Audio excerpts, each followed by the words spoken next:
세자녀 지도법 제38장 연령, 성격, 성미를 연구하라. 어린이를 어른이 되도록 서두르지 말라. 부모들은 자녀들이 유년 시절을 빨리 벗어나도록 결코 서두르지 말아야 한다.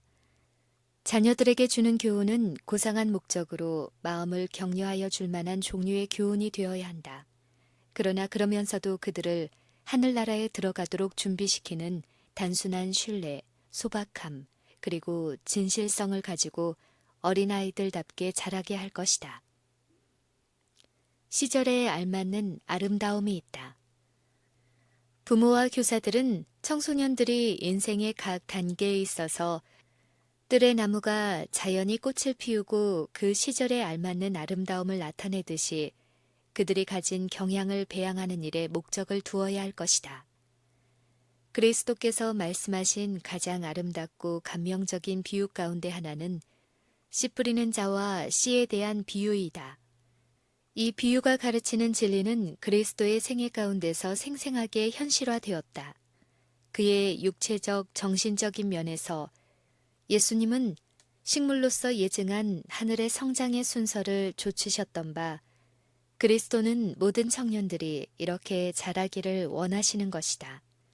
그분께서는 하늘의 주제이시오 영광의 왕이시었지만 베들레헴에서 아기가 되어 얼마 동안은 어머니의 보호를 받는 무력한 유아로 나타나신 바가 되었다.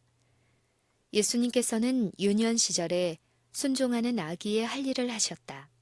예수님께서는 당신의 부모를 공경하며 아이의 능력에 따라서 부모들이 원하는 것을 유용한 방법으로 수행하면서 어른의 지혜로서가 아니라 아이의 지혜로서 말씀하고 행동하셨다.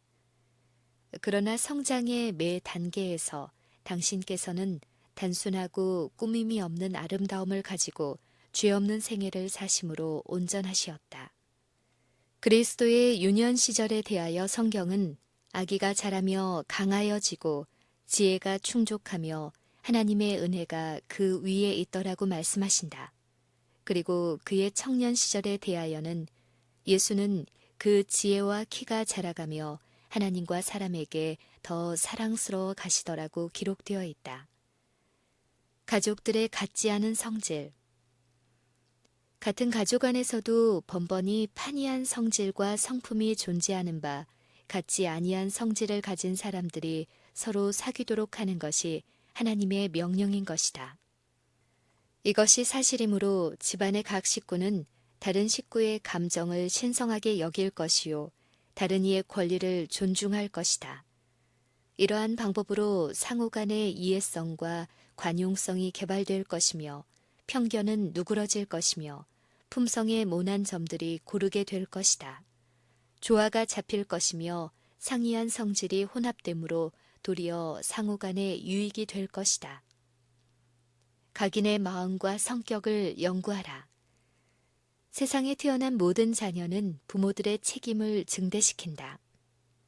그들의 성질, 성벽, 품성의 특징들을 연구하여야 한다. 그릇된 성벽을 억압하고 정당한 감명과 정확한 원칙을 권장할 수 있도록 하기 위하여 매우 신중하게 부모들의 식별력이 교육되어야 한다. 이 사업에는 사나움과 거침이 요구되지 아니한다. 극기를 개발시켜서 아이의 정신과 마음에 감명을 끼쳐 주어야 한다.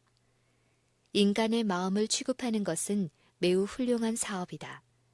모든 자녀들을 같은 방법으로 취급할 수 없는 것이니 어떤 아이들을 단속하였던 재지가 다른 아이의 생애를 결단낼 수도 있는 것이기 때문이다. 연약한 특성을 격려하고 그릇된 특성을 억압하라. 부모들이 연약한 특성을 격려하고 그릇된 특성을 억압하여야 되는 그들의 의무를 너무나 태만히 한 때문에 원만한 정신을 가진 사람들이 드물다. 부모들은 각 자녀의 성벽을 경계할 가장 엄숙한 의무가 있다는 것과 자녀들이 정당한 습관과 사고 방법을 가지도록 훈련시키는 것이 자신들의 의무임을 기억하지 아니한다. 각 자녀의 성질을 알라. 자녀들은 항상 돌봐주지 않으면 안 된다. 그러나 항상 감사하고 있다는 것을 자녀들에게 나타낼 필요는 없다.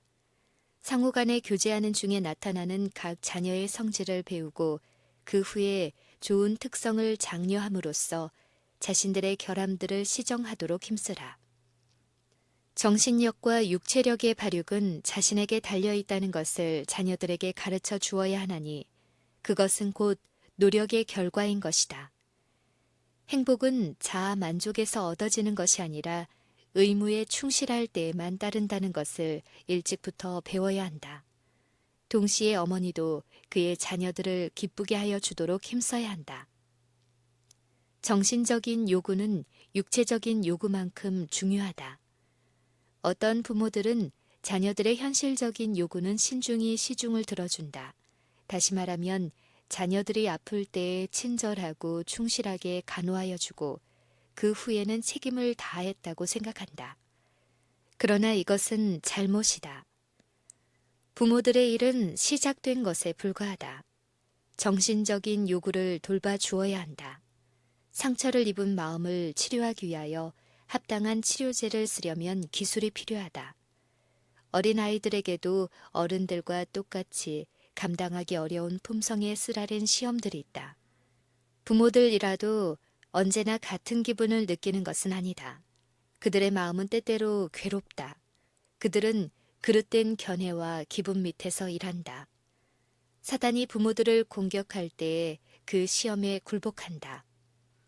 그들은 성급하게 그리고 자녀들의 노여움을 일으키는 방법으로 말을 하며 때때로 가혹하고 짜증을 낸다. 불쌍한 자녀들은 그와 똑같은 정신을 갖게 되며 부모들은 그들을 돕지 못하는 바, 이는 부모들이 그 사고의 원인이 되어 있는 것이다. 어느 때에는 만사가 잘 안 되는 것처럼 보인다. 도처에는 짜증을 낼 것들이 차 있고 모든 사람이 비참하고 불행한 시간을 보내는 것 같다. 부모들은 소동의 원인을 불쌍한 그들의 자녀들에게 돌리고 자녀들이 불순종하고 제멋대로 하며 세상에서 가장 나쁜 아이라고 생각하나 그 원인은 실상 자신에게 있다. 귀엄성을 격려하라. 조화되지 아니한 정신, 성급한 성질, 짜증, 시기, 질투 등은 부모의 태만을 증거하는 것이다.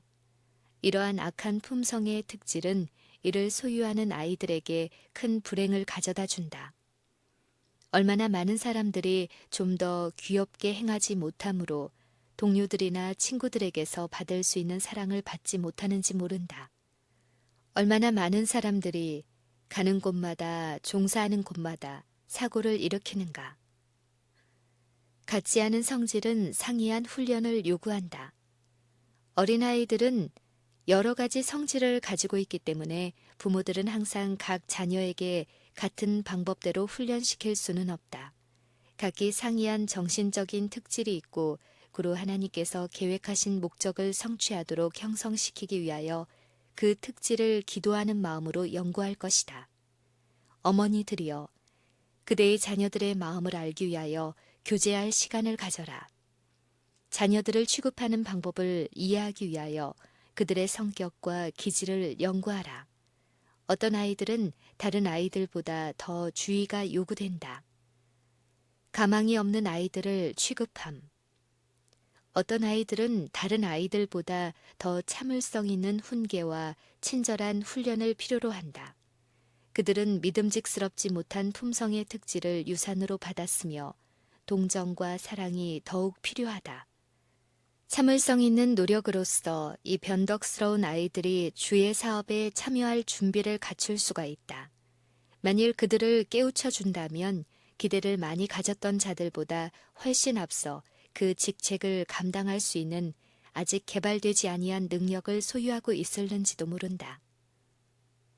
만일 그에게 특수한 성질을 가진 자녀들이 있다면 이것 때문에 실망의 그늘을 그 자녀의 생애에 던지게 하지 말라. 관용과 동정을 나타내므로 자녀들을 도와주라. 품성의 결함을 극복하도록 온유한 말과 친절한 행위로서 그들을 격려하라. 그대가 생각하는 것 이상으로 훈련시킬 수가 있다. 어머니가 예수님을 사랑하게 될 때 그는 즉시로 자녀들을 예수님을 위하여 훈련시키고 싶어 한다. 그대는 자녀들이 아주 어렸을 때부터 그대가 할 수 있다고 생각하는 것 이상으로 자녀들의 성질을 훈련시킬 수가 있다. 예수님의 귀한 이름이 집안에서 쓰는 용어가 되어야 한다.